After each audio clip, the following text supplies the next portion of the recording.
We are almost live.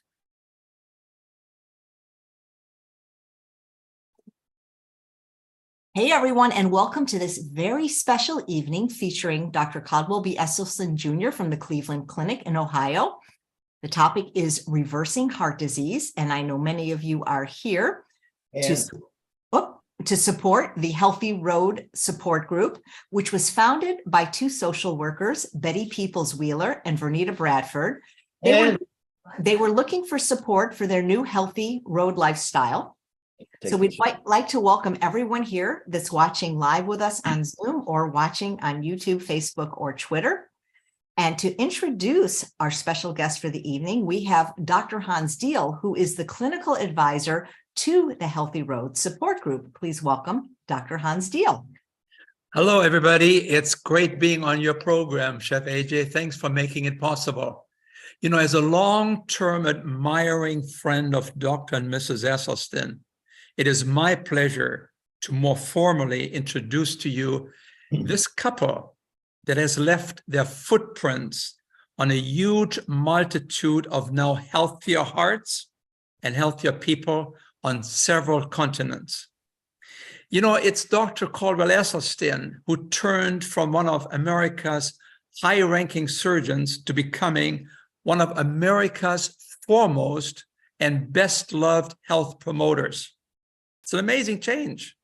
Actually, with his whole family involved in lifestyle medicine and healthier hearts, the Esslestyn family today probably represents America's foremost health promotion dynasty. Well, may I present to you as best-selling author, researcher, and outstanding speaker, my friend, Dr. Caldwell Esslestyn. Welcome. Hans, thank you for those kind words. And what a delight it is to be with AJ and yourself this evening and your friends who are tuning in. Since we've got a lot of ground to cover, we want to try to see if we can eliminate the leading killer of women and men in Western civilization. We best get started. Now, first of all, Anna, this isn't doing anything. This isn't advancing. Oh, this is going to be exciting tonight. Now, imagine if you were a cardiac surgeon and you decided that you were going to take your shingle and hang it out in rural China, Okinawa, the Papuas Highlanders, Central Africa. You better forget it. And you better plan on selling pencils. Why? You're not going to have any surgery. Why? Because these cultures largely thrive on whole food, plant-based nutrition. Now, I want to share with you right now at the outset, the oldest slide in my possession here. I took this picture in 1968 when I was leaving Vietnam, having spent a year there as a combat surgeon. And the whole rationale for this slide is to remind the audience that when we autopsied our GIs who died in combat in Korea, fully 80% of those average age GIs already had gross evidence of coronary disease that you could see without a microscope. Not enough for their coronary events yet, but here the disease was already in its infancy. So that same study was then repeated 45 years later. Now what do they find? This time looking at young women and men between the ages of 17 and 34 who had died of accidents, homicides, and suicides. Now the disease is ubiquitous. Imagine that. You graduate from high school in this country, you get a diploma. And also you get what? You get the foundation for heart disease. Not enough, again, yet for your for the early manifestation of the disease from a clinical standpoint. But it really makes us understand why it is that by the end of the late 40s, we now see in this country this tsunami of cardiovascular disease, because we've started it early in life. Now, here we had a chance to really get it right. World War II. The Axis powers of Germany overran the Low Countries of Holland, Belgium, and they occupied Denmark and Norway. And characteristically, they took away their livestock for their troops. So These Western European nations were without their cattle, their sheep, their goats, their pigs, their chickens, their turkeys were gone. Now, in 1951, Dr. Strom and Janssen looked at the death rates from heart attack and stroke in Norway. Because remember now, since the Germans had taken away their livestock, all these Western European cultures were plant-based. And let's do this together. Let's look at the upper left on this slide, and you will see in Norway, in 1927, the rate of heart attack and strokes was going up. 1930, going up. 1935, going up. 1939, in come the Germans, down goes the heart attack and stroke rate. Who knew these Germans were these great public health educators? But look what happened in 1945. The cessation of hostilities in the European theater.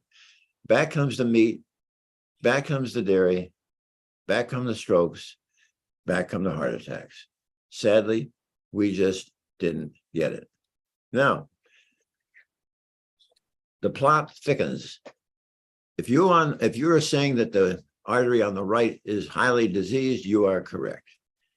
But if you are saying that when that small opening closes, there'll be a heart attack, that's not quite correct, because about 10% of heart attacks will come from something this severe. Yes, they will have angina. Yes, they may have shortness of breath.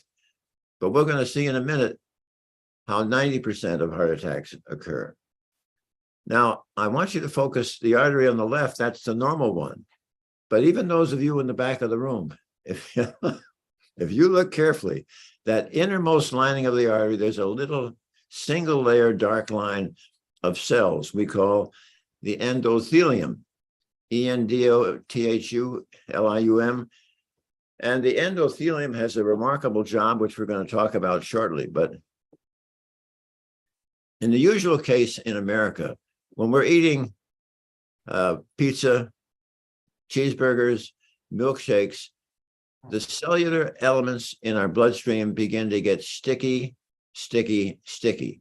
Our endothelial cells get sticky, our white cells get sticky, our LDL cholesterol gets sticky, our platelets get sticky. And I'm going to show you now a slide from Peter Libby from Harvard.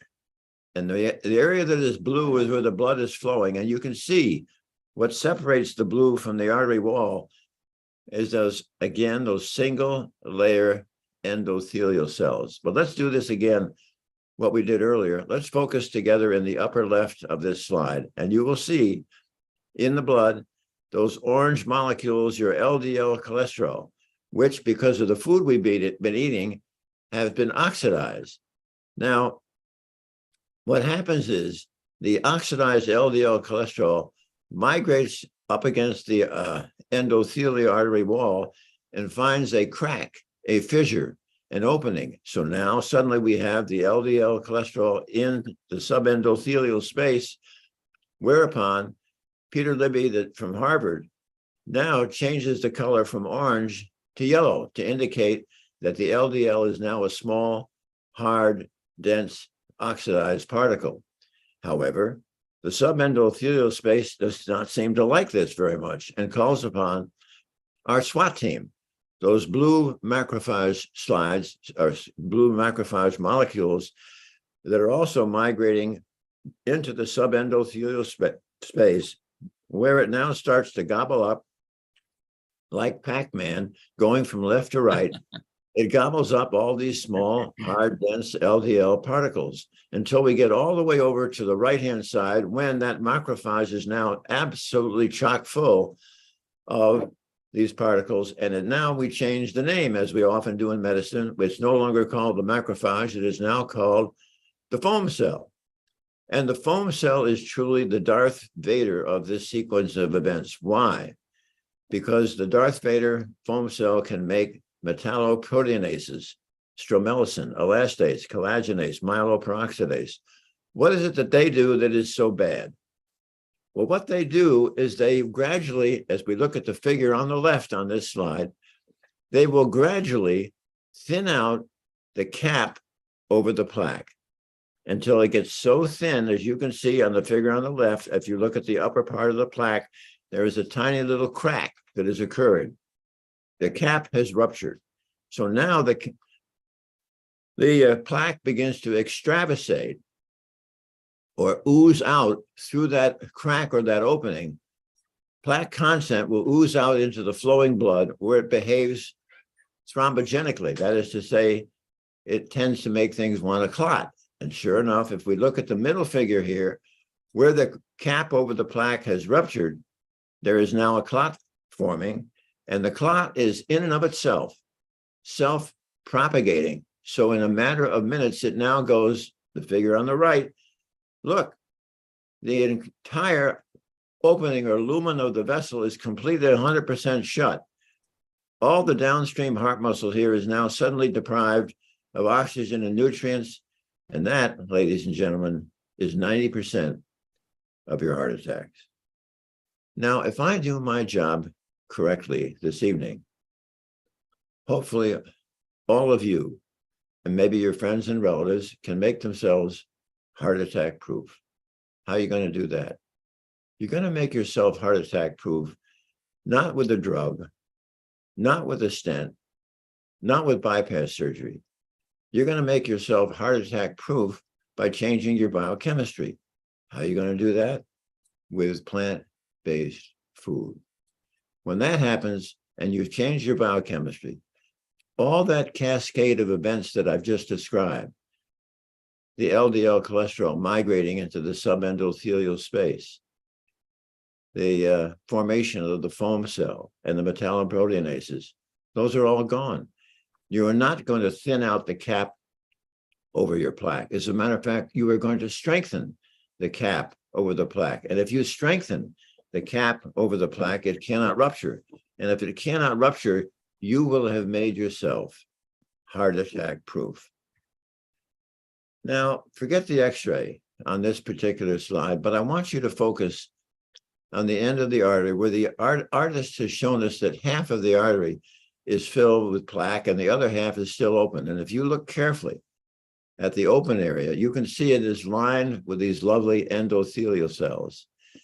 Now, we used to think until about 1980 that the endothelial cells were nothing more than these cute little red bricks that were lining these wonderful pipes of ours. However, that all changed in 1980 when Dr. Furchtgott, working in his laboratory in Brooklyn, was taking the largest blood vessel, the aorta, from the rodent, from the rat, and he would make this sort of elliptical spiral staircase cut on it, and then through the endothelium, then he would immerse it in a bath of saline and it would constrict. But one day, Dr. Furchtgott said, no cut, no injury to the endothelium. He immersed it in the saline and it, boom, it dilated. Did it again, it dilated. So now suddenly, the race was on globally. What was the EDRF that Dr. Furchtgott had discovered? The endothelial derived relaxation factor. And thank heavens, that term was with us only 8 years. At the end of 8 years, Dr. Murad, Dr. Furchtgott, and Dr. Luignaro discovered that the EDRF was indeed a gas, nitric oxide. And believe it or not, 10 years later, 1998, those 3 men received the Nobel Prize for discovering nitric oxide. Now, what is it that makes nitric oxide worthy of a Nobel Prize? Well, let's look at the functions of nitric oxide. 1, nitric oxide will keep all the cellular elements within our bloodstream flowing smoothly like Teflon rather than Velcro. It keeps things from getting sticky. Number 2, nitric oxide is the strongest blood vessel dilator in the body. When you climb stairs, the arteries to your heart, the arteries to your legs, they widen, they dilate. That's nitric oxide. Number 3, nitric oxide will protect the wall of the artery from becoming thick and stiff or inflamed and protect us from getting high blood pressure or hypertension. Number 4 is the absolute key. A safe and normal amount of nitric oxide will protect us all from ever developing any blockages or plaques. So literally, everybody on the planet Earth who has cardiovascular disease has their disease because by now in the previous decades, they have so sufficiently trashed, injured, compromised, and turned their endothelial system into an absolute train wreck that they no longer have enough nitric oxide to protect themselves from making blockages and plaque. However, the good news is this is not a malignancy. This is a completely benign foodborne illness. And once you can get patients to understand that never, never, ever, ever again are they to pass through their lips a single morsel that is going to further injure an already train-wrecked endothelium, because then they can stop any further disease progression, and we often see significant elements of disease reversal. Now, usually about this time, if I look to the back of the room or even the front of the room, I can see the audience sort of scratching their head, wondering, my gracious, what is my level of nitric oxide? Well, we really don't have a good technique in the office to do this, but I'll just share with you how it's done on a research basis, where you take an ultrasound probe and place it over the brachial artery at the elbow. And there is the readout of what is the diameter of the brachial artery. Then for 5 minutes, you encircle the upper arm with a blood pressure cuff and elevate that above systolic blood pressure, so that for 5 minutes, you have zero blood flow to your forearm and hand. Yes, I've had that done, and no, it's not habit forming. Now, the interesting thing is that after you release the cuff and you remeasure with the ultrasound probe, in the normal individual, it'll be 30% greater in width in response to the outpouring of nitric oxide when that tourniquet was in place. Now, the third study I want to share with you about the endothelial cells is Dr. Robert Vogel, who was chairman of cardiology at the University of Maryland, when he took a group of healthy young subjects divided into two groups to a certain fast food restaurant that is characterized by arches which are golden. Sure enough, the group that had the cornflakes had the brachial artery tourniquet test, and it was normal. However, the group that had the hash browns and sausage, within 120 minutes after eating that meal, they were unable to dilate the artery.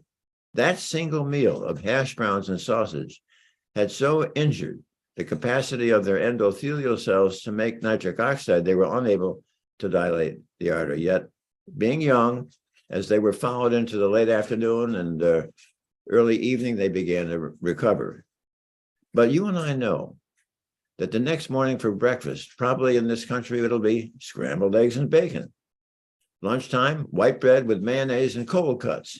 Supper time, it'll be a baked potato with sour cream, lamb chops, vegetables soaked in butter, ranch dressing on a salad, ice cream for dessert. Here in the good old USA, starting in our childhood, we begin to absolutely destroy our endothelial cells. Now, so let's quickly summarize what we've just talked about. The functions of nitric oxide: prevent stickiness, vasodilatation is its strong point. It avoids arterial thickening, prevents blockages, prevents smooth muscle migration into the plaque, and can destroy Darth Vader, the foam cell. Now, here are 4 wonderful defense mechanism molecules that we have, but we only have time tonight to talk about the endothelial cell. However, I want you to know that all 4 of these have their function absolutely optimized when you're eating whole food, plant-based nutrition. All right, now let's just talk about where the rubber hits the road. This is the first study that I got involved in back in 1985. We had nothing against women. It was simply the way that the patients were sent to me, so it happened to be mostly men, ranging in age from 44 to 68. Now, they all had severe triple vessel disease. And the whole focus that I was after here was to have them avoid any of those foods that we now know are going to injure your endothelial production of nitric oxide. So, no oil, olive oil, corn oil, soybean oil, safflower oil, sunflower oil, coconut oil, palm oil, oil in a cracker, oil in a chip, oil in a piece of bread, oil in a salad dressing, no oil. Also, nothing with a mother or a fish, or nothing with a mother or a face. Meat, fish, chicken, fowl, turkey, and eggs. I don't like sugar. We want to avoid dairy, milk, cream, butter, cheese, ice cream, and yogurt. I'm not a great fan for nuts, and we don't like caffeinated coffee. All right. So for those of you who had some hesitation about what I just said about oil, here's an example of a peer-reviewed scientific article. Olive, soybean, and palm oil intake have a similar acute detrimental effect over the endothelial function in healthy young subjects. Now, this is a bit of research done by Dr. Stanley Hazen at our Cleveland Clinic. And Stanley Hazen was looking at omnivores who eat these animal foods that you see I have listed here. And he was checking out to see what was in their microbiome that permitted them to metabolize lecithin and carnitine, which are the molecules that you see in these animal products. And sure enough, what it was TMAO, trimethylamine oxide, is a result of the bacteria within the omnivore's gut with the capacity to metabolize lecithin and carnitine into TMA, which is then oxidized by your liver to trimethylamine oxide, and that injures your blood vessels. But the thing that was really quite striking about his research also, Stanley Hazen, when he took somebody who was absolutely 100% pure plant-based, gave them a lamb chop, measured their blood, no TMAO. Why? Because persons who are totally plant-based do not possess the bacteria in their gut, their microbiome, which is the capacity to metabolize lecithin and carnitine into TMAO. Another powerful stroke for whole food plant-based nutrition. Here is what Stanley Hazen found. From the left, you see lecithin and carnitine. Then it goes to the gut bacteria of the omnivore, and then it goes and is metabolized to TMAO, and that injures blood vessels. Now, this is one slide that I have tonight that has nothing to do with cardiovascular disease, but I bring it up because in my mind, it was one of the more empowering moments. This was 2015 when the World Health Organization, imagine that, representatives from all over the planet got together and were able to agree that red meat and processed meat had the same amount of carcinogenicity as smoking cigarettes. All right, so here are the foods that we want people to eat. All these marvelous whole grains, all these 101 different types of legumes, lentils, and beans, all those red, yellow, and green leafy vegetables, and some fruit. Now, I should take a moment and share with you a modification that I made in our program about a decade ago. And the modification came about because of my acceptance of the fact that the endothelial production of nitric oxide was age dependent. For example, you never heard of a boy or a girl at age 8 having a heart attack. No, they have nitric oxide pouring out of their ears. But by the time they're beautifully healthy at age 50, they now have 50% of the nitric oxide they had when they were age 25. And by the time you're 80, you've lost 70%. So the change that I made was a greater stimulation of the endothelial production of nitric oxide. And at the same time, we embraced the newer research that shows us that mankind has an alternate pathway for making additional nitric oxide. So here we go. I need my heart patients to chew, not smoothies, not juicing. I need them to chew 6 times a day a green leafy vegetable that is approximately the size of 1/4 of their fist after it has first been steamed 5.5 to 6 minutes. And then you must anoint it with several drops of a balsamic or rice vinegar. Why? Because research has shown us that the acetic acid from those vinegars can restore the nitric oxide synthase enzyme, which is contained within the endothelial cell responsible for making nitric oxide. So you're going to get them to chew this alongside their breakfast cereal, again as a mid-morning snack, again with your lunch and sandwich, that's 3, mid-afternoon 4, dinner time 5, and of course I adore it when you have that evening snack of arugula or kale. Now, the second benefit comes from chewing the green leafy vegetable. It restores the capacity of your endothelial progenitor cell to replace our senescent, injured, worn out endothelial cells. And the third benefit, and most important, from chewing the green leafy vegetable, when you're chewing a green leafy vegetable, you are chewing a green nitrate. As you chew the green nitrate, it is going to mix with the facultative anaerobic bacteria that reside in the crypts and grooves of your tongue. Those bacteria are going to reduce that nitrate that you've been chewing to a nitrite. When you swallow the nitrite, it is now your own, yes, it is now your own gastric acid, which is going to reduce the nitrite to more nitric oxide. So think about it. What you're doing for minimal expense, no side effects, literally. Morning to night, dawn to dusk, you are absolutely restoring all day long nitric oxide, the very molecule, the deficiency of which has given you this disease in the first place. Now, there's a caveat, and that is that toothpaste with fluoride or public drinking water with fluoride and mouthwash will injure the beneficial bacteria. And I do not like antacids because antacids will reduce your gastric acidity and you will be unable to reduce the nitrite to more nitric oxide. Wow, what are the top 6? They would be kale, Swiss chard, spinach, arugula, beet greens, and beets. And if you would want the whole group, it goes like this.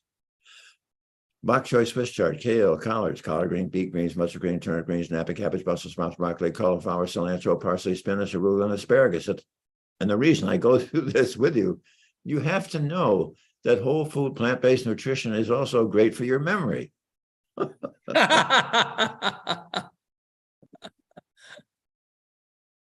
No oil. Now, this is that original study. This is the lipids. At 5 years, they're averaging 137. Notice here that the HDL in these men largely was under 40. Yes, when you are eating whole food plant-based nutrition, which is so anti-inflammatory, as your bodily inflammation is so reduced, your liver makes less and less HDL. Yeah. And look at the LDL. Don't have to get down to 40 or 30, which some of these people are asking.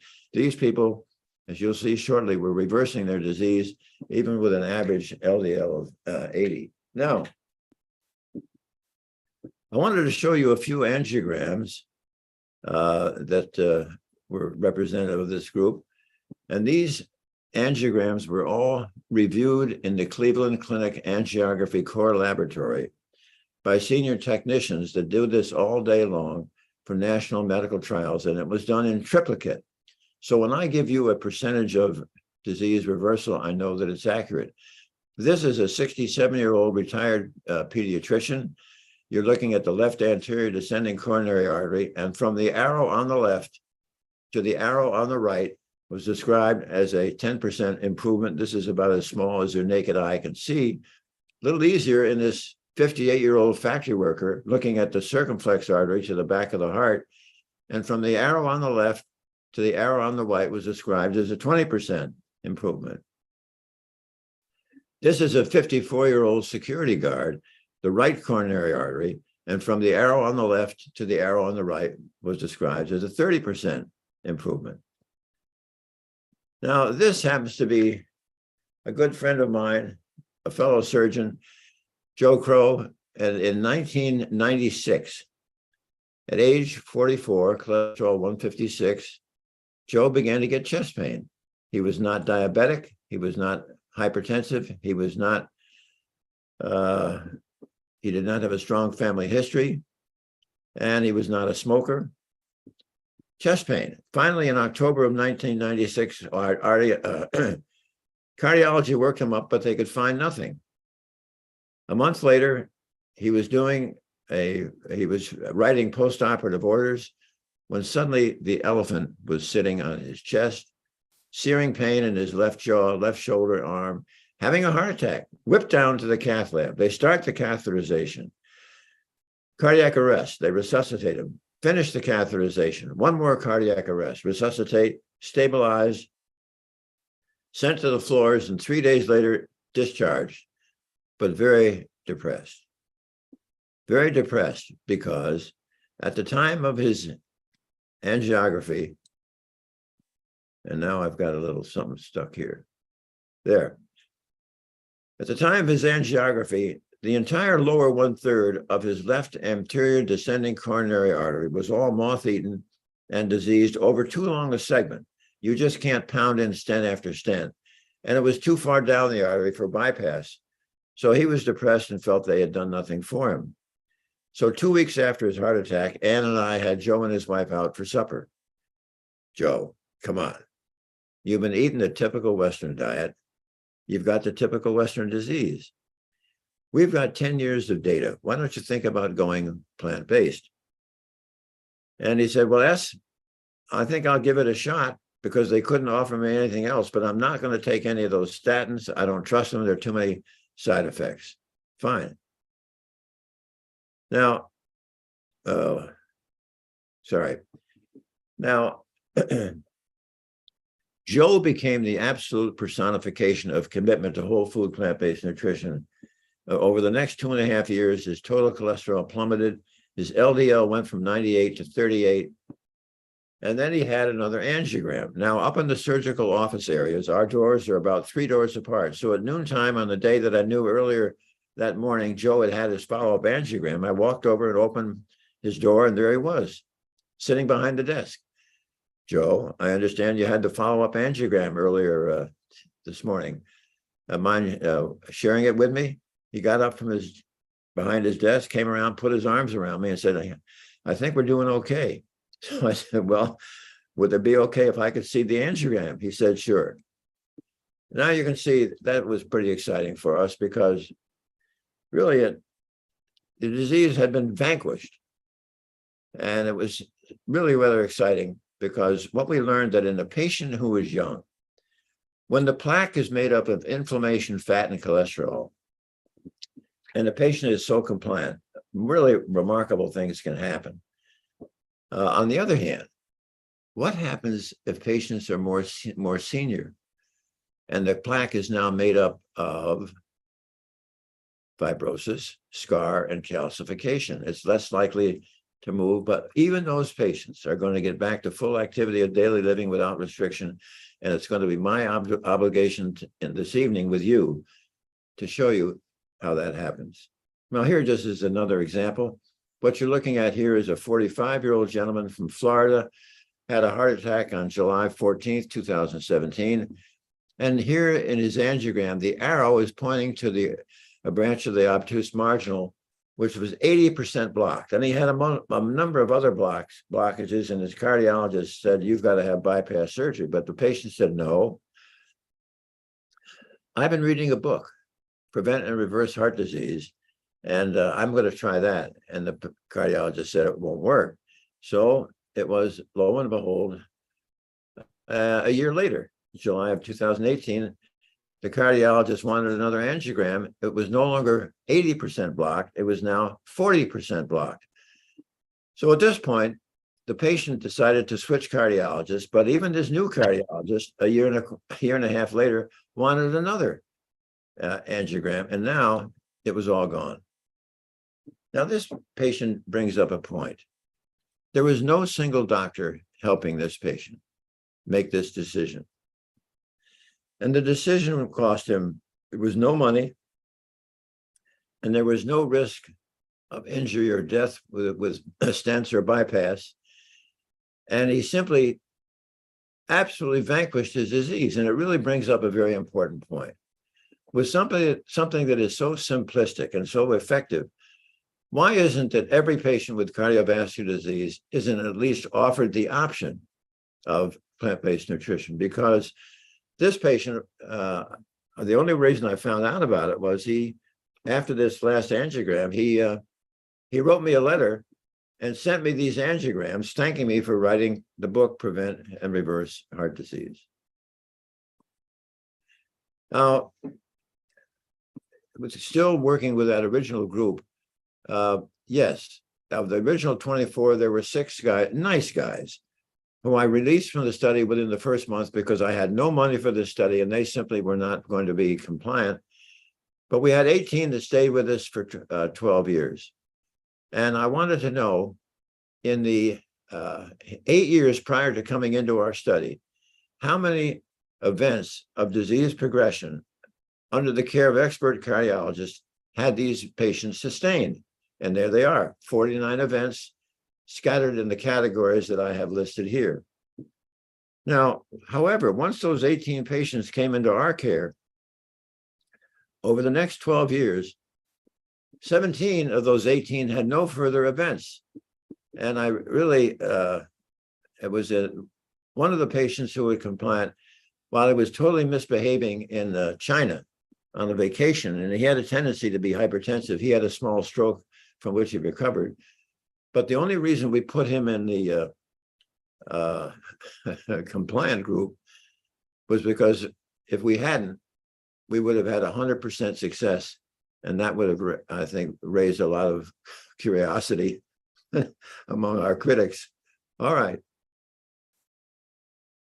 So, as excited and proud as I was about the results that we were getting, not everybody felt that way. Dr. Esslestyn, that's a pretty small study. Dr. Esslestyn, you did not randomize. That was not, and Dr. Esslestyn, what makes you think you could ever repeat another study, a larger study, and get similar results? So we did. And we had 2 out of the 200, we were 2 lost to follow-up, which left us with 198. Of the 198, 177 were compliant with our approach. That makes it 89.3, almost 90% who were compliant. Those who were not compliant were 21 patients. Now, people wonder, how is it you get close to a 90% compliance with such a rather significant nutritional change? And if you are going to have your patients make a successful change, you must show the patient respect. The only way that I know to show a patient respect is to give them my time. So the way our present setup works, I run a cardiovascular disease seminar once a month for about 20 people. It's 5.5 hours. But we average about 20 patients per month with this. And I insist upon calling each one of them personally myself 2 weeks before the seminar, so that I can get my arms around their story.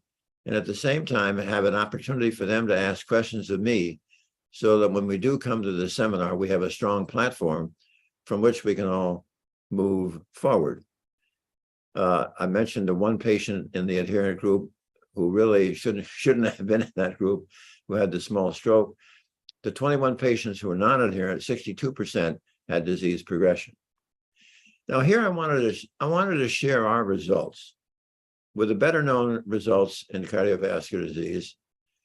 And if we look at this slide, first on the box on the right, that's the Lyon Diet Heart Study, where at the end of 4 years, 25% had heart attack, stroke, or death, a major cardiac event. If we go to the box to the left of that, the natural history of coronary disease, a study out of Columbia Presbyterian Hospital in New York City. At the end of 4 years, 20% heart attack, stroke, and death. To the left of that, Bill Bolden's Courage study. At the end of 4 years, 19.4% heart attack, stroke, and death. Now we go to the left. There we are. TTC. That stands for treating the cause. That's that one patient. That result of ours was over 30-fold different from those other ones. And you might say, well, why in the world were we getting these results? And the reason, quite simply, is we were doing what is rather old-fashioned. We were educating patients about the causation of their disease. And there's been a basic covenant of trust between the caregiver and the patient since the days of Hippocrates, that whenever possible, the caregiver will share with the patient what is the causation of the illness. And sadly today, in cardiovascular medicine, that is not being done. So when you total a comparison, stents and bypasses with the diet, there's no mortality with the diet, no morbidity with the diet. There's no extra expense. You got to eat. And the benefits improve with the passage of time.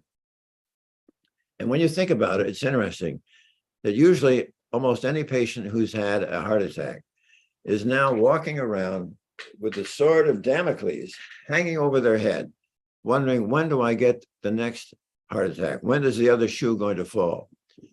Well, hopefully they recognize very soon that they themselves are empowered as the locus of control to absolutely halt this disease. Now, what about this? On the left, you're looking at a pulse volume on the right ankle of a 54-year-old gentleman with heart disease and also with a partial blockage in his right thigh. This was his pulse volume when we first started seeing him. And I was so focused on his heart, I kind of forgot about his leg until about 10 months into his study.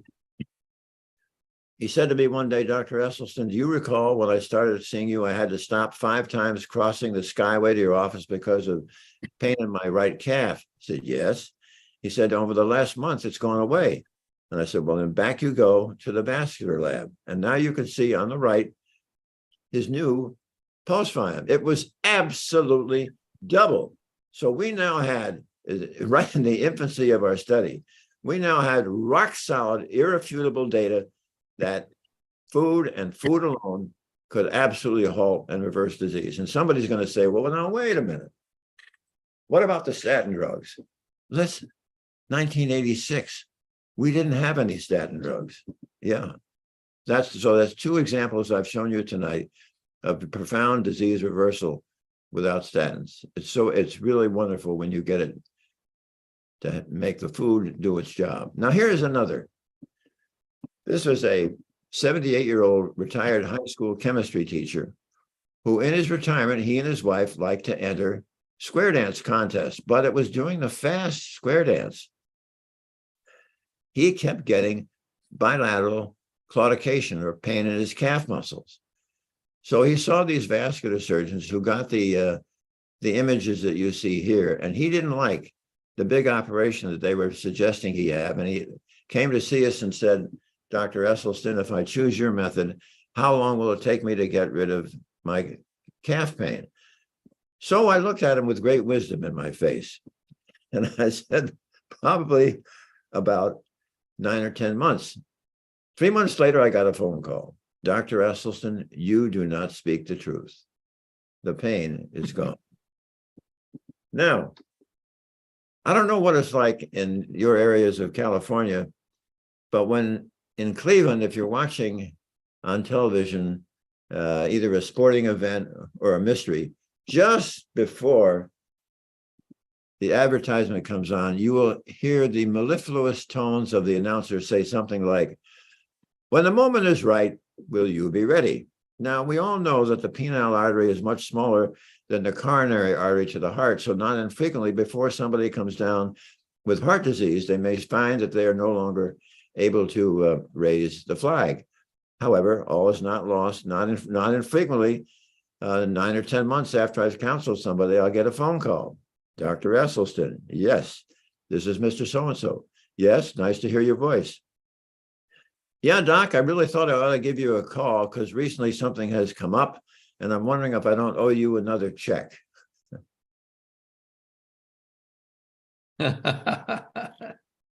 Now, what you're looking at here on the left is a PET scan. And where the orange or the yellow is a reasonably good perfusion. But you can see on the image on the left, there is an area that is green, which is poor perfusion. So that's the day that I counseled him. And he came back 3 weeks later and we repeated it. And in 3 weeks, now those areas that had been poorly perfused before were now generously perfused. Think of that. Although we got the repeat PET scan in 3 weeks, obviously for it to be like that, it had to be before 3 weeks. So I think we can say with confidence that when you make this kind of profound change with patients, how promptly, even before 3 weeks, that the reversibility can start. And you can see this in patients because within 2, 4, 6, 8, or 10 days, they'll say to you, my God, that chest pressure is letting up, seems to be going away. Now, I didn't understand what was going on when this was a phenomenon that I was first observing. And because how in the world can you reduce a plaque that's made up of all this fibrosis and inflammation and scarring enough to get something going in 3 weeks? And finally, I think I got it figured out. Here, what you see, obviously, is a heart where it's totally made up of blood vessels. And you can see the 3 main coronary arteries, the right coronary artery, the left anterior descending, and the circumflex. Those are the ones that get all the publicity. They are running on the surface of the heart. They're the ones that get the stents. They get the bypasses. But where do they go? Every single one of them eventually goes where? It dives into the heart muscle, where it's supposed to go, to deliver oxygen and nutrients. But with this wonderful slide, you can see all those thousands and thousands of interconnecting intramuscular arteries. So at this point, I called to Rodriguez, who is the chairman of the Cleveland Clinic Pathology, who dissects 200 hearts a year from the deceased. And I asked Rod, I said, how often do you ever see blockage or plaque once the artery has dived into the heart muscle? His answer, never. Now I had the answer. Here's what was going on. How did those patients get reperfused, get rid of their pain? Because when I first see these patients come to the office, they're really often at the end of the rope. And the endothelial cells are so beaten up, they're barely making any nitric oxide, the vessel dilator. And your endothelial cells have now become your enemy. They are making 2 molecules, endothelin and thromboxane, which are vasoconstrictors. So think about it.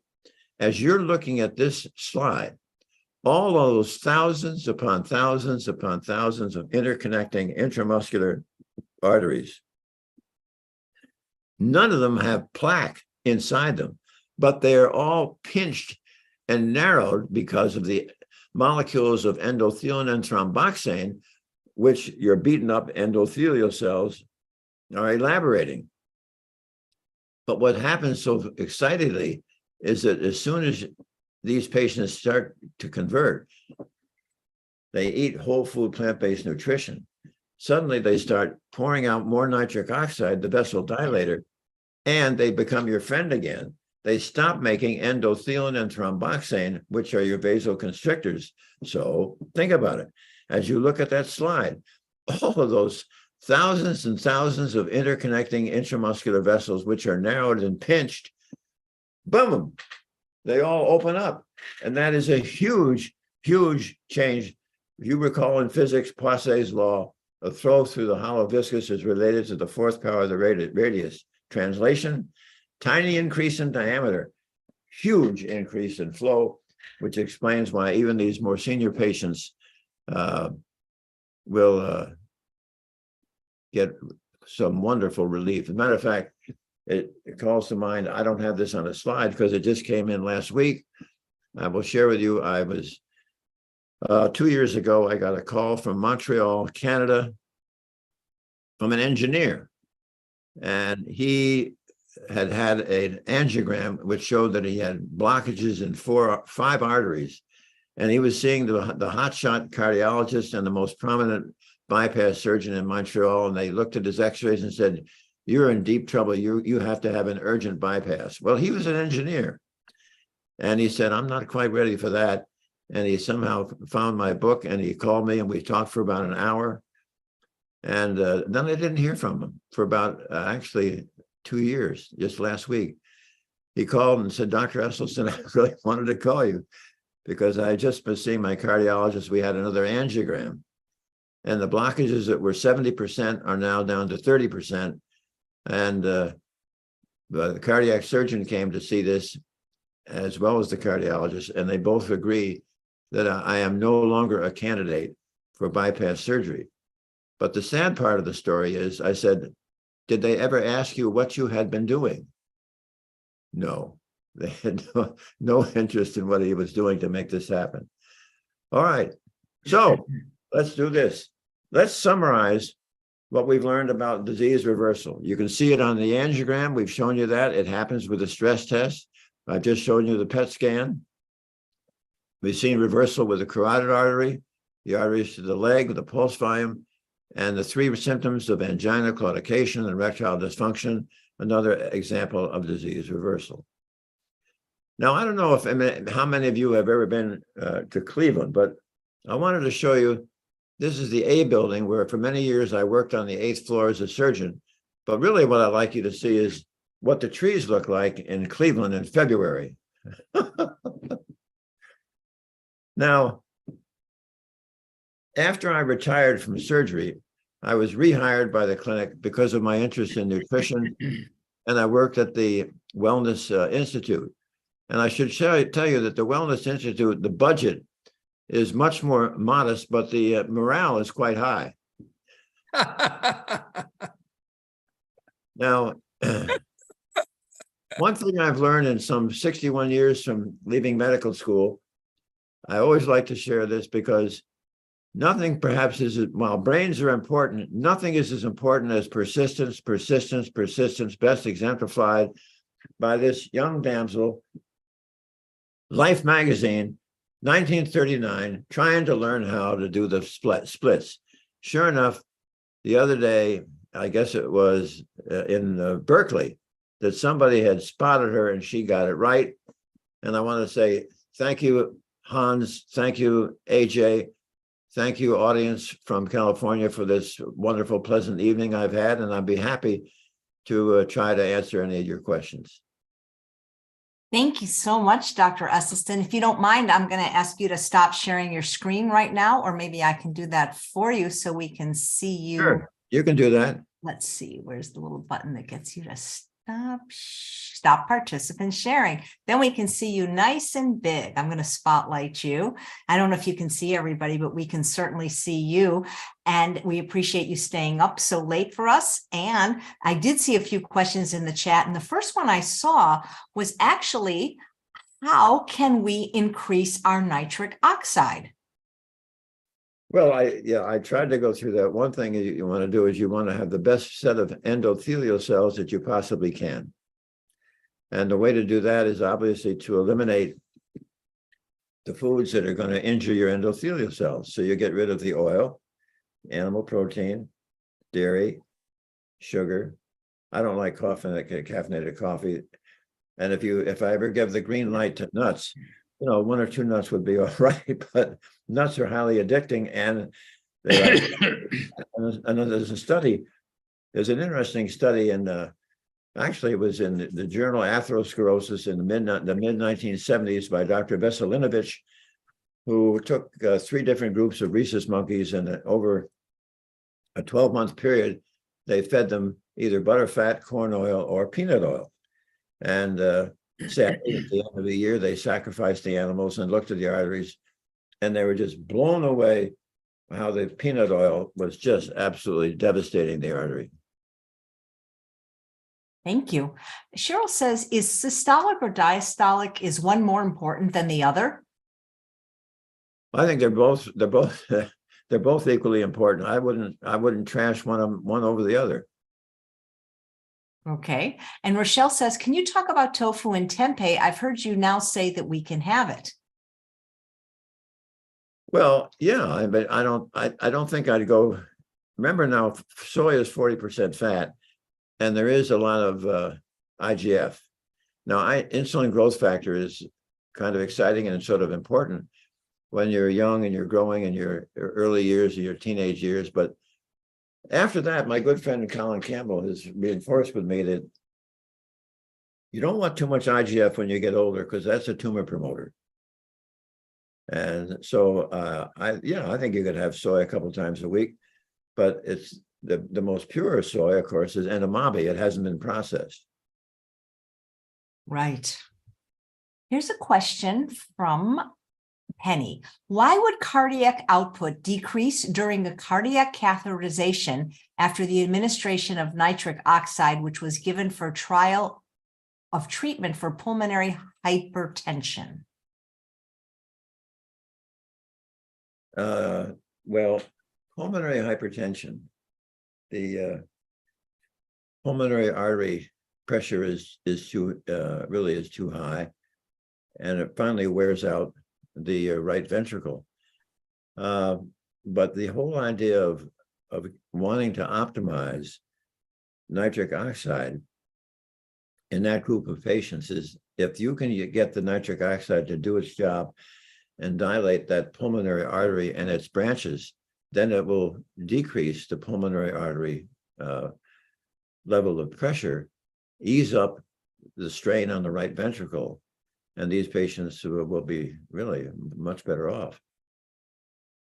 Wow, thanks. And Angela said, could you explain what IGF is? And the insulin growth factor, all I can say about that is it's, as you say, it's the growth factor. This is something which, remember, I just mentioned a moment ago that it was so important as part of your growth spurt when you're young and when you're in your teenage years. But again, you don't, if you've got cells that are going to be malignant in your adult years, whether it's breast, prostate, colon, pancreatic, whatever, I don't think you want them to have your body or those tumor cells exposed to insulin growth factor. Great, thanks. Vernita says, how did your study participants deal with cravings for non-healthy foods? Well, it's interesting that you have to look at this, I think, in two ways. One is that we've known for almost 100 years that there are multiple cultures on the planet Earth where cardiovascular disease is virtually non-existent. And those people in those cultures, which have been doing this for hundreds of years, do not ever thrash themselves or beat themselves over the head because they're not having a milkshake, or it's just or some crazy other Western cheeseburger and pizza.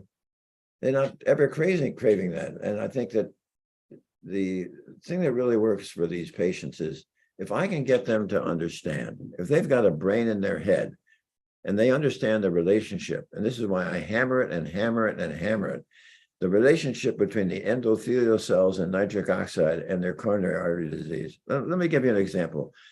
2 weeks ago, I was counseling a couple when the husband had a heart attack, and I had spent about an hour with him, went over all the mechanisms. And I got through, and the wife said, Dr. Esslestyn, you haven't told us what are the cheat days. I said, would you expel that? She said, yes, CHAT, cheat. I said, you mean if your husband's good all week long and you want him to eat what he wants on Saturday and Sunday? She said, yeah, that's right. So I said, well, now think about it this way. Your husband has just had this heart attack, And now you're asking me if 104 days out of 365, you want him to further destroy his few remaining endothelial cells so he can have another second heart attack. Oh, she said, I didn't think of it that way. Yeah, but didn't you once say that it does take a while for the fat receptor to downregulate so that the people can really start to enjoy the food?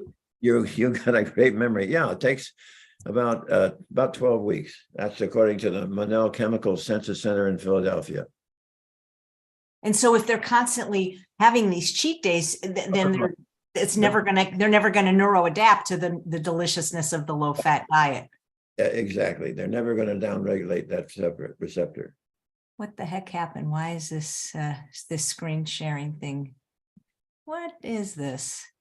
I just shrunk. Yeah, I know what I've never seen this happen before. How do I get rid of this? Oh boy. Ah, there, you're back. Good.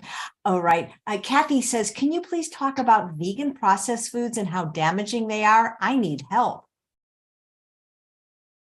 Well, what you have to look for is when you get vegan processed food, often they'll have oil in them, right? Maybe some of them will have heme. And look at these things. What was it? Beyond Meat and the Impossible Burger. I mean, I had one patient who switched into those and had a heart attack. I mean, it's just too much. You really want to eat food as grown. Yes.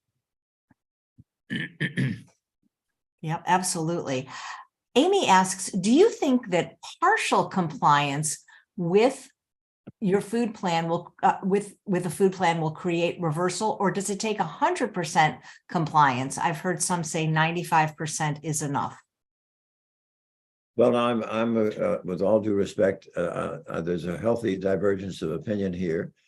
I like 100% because the way I look at it, if somebody calls me and says, Dr. Esslestyn, you'd be proud of me, I'm following your program 80%. Well, now, wait a minute. I said, that's not my program, because when you think about it, that means all year long, 20% of every day, you are trying to further destroy the few remaining endothelial cells you may have. Why do you want to design a diet that is going to destroy your ability to save your vascular system? No, I don't. I'm tough. The reason my program succeeds where others may fail is because nobody else is as mean as I am. Well, here's an interesting question from Dina. She says, are you aware of the new study promoting olive oil that Dr. Kim Williams and Dr. Joel Kahn have talked about recently? They seem to be okay with olive oil now, and before they were oil-free. Well, why don't we do this? Why don't we have Kim and Joel show us their patients seriously ill with heart disease, where they've had all this oil, and they've been able to show either mammograms or pulse volume or PET scans. Not mammograms. No, not mammograms. Angiograms, maybe? Yeah, with all due respect, if we have a wholesome divergence of opinion, right now, we've got a winner, and I want to see theirs. Yeah. Well, even if it's not detrimental, I mean, so many people are overweight, and I don't see how adding oil to their diet is going to help them. Oh, there's hardly any vitamins in it. There's no fiber in it. What you're getting is fat calories. I Yeah. don't know. Yeah, that's not what we need. And Absolutely. anyway, you just don't need it. Any liquid works. You tell a man, that's right. Don't need it. Well, what about ghee, Dr. Esslestyn? DJ's doctor said it's good. The Indian doctor said to put it in the coffee during fasting. Ghee is clarified butter. Remember, I already told you about what happens with butter fat and the rhesus monkeys. Yeah. Yeah. Boy, with this love affair with fat in our culture. Peter asks if nitroglycerin impacts endothelial function. Nitroglycerin impacts, yes. It's another way to try to squeeze out some nitric oxide. But it also, there is some work that suggests that the nitroglycerin can be a little bit hard on your endothelial cells if you're using it chronically. Mm. So Here's I'd rather a- have no. patients eat in a way that they get rid of their symptoms and they don't have to. Right. They don't have to use it. Here's an interesting question from Steph. Is cardiovascular health a good proxy for brain health? Why not? Sure. Cardiovascular health, you got good flow to your brain. I mean, you know what happens when you don't get good flow to your brain? You start having strokes or minor stroke. What was it?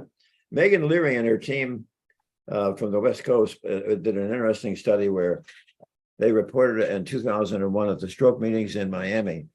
And what they did, they had looked at over 5,500 MRIs of the brains of Americans. And what they begin to see at age 50 are these tiny little white spots, little stroke. But, at age 50, big brain, tiny stroke, not a problem. But suddenly, you're 65 years of age. And what happens now? You're 65.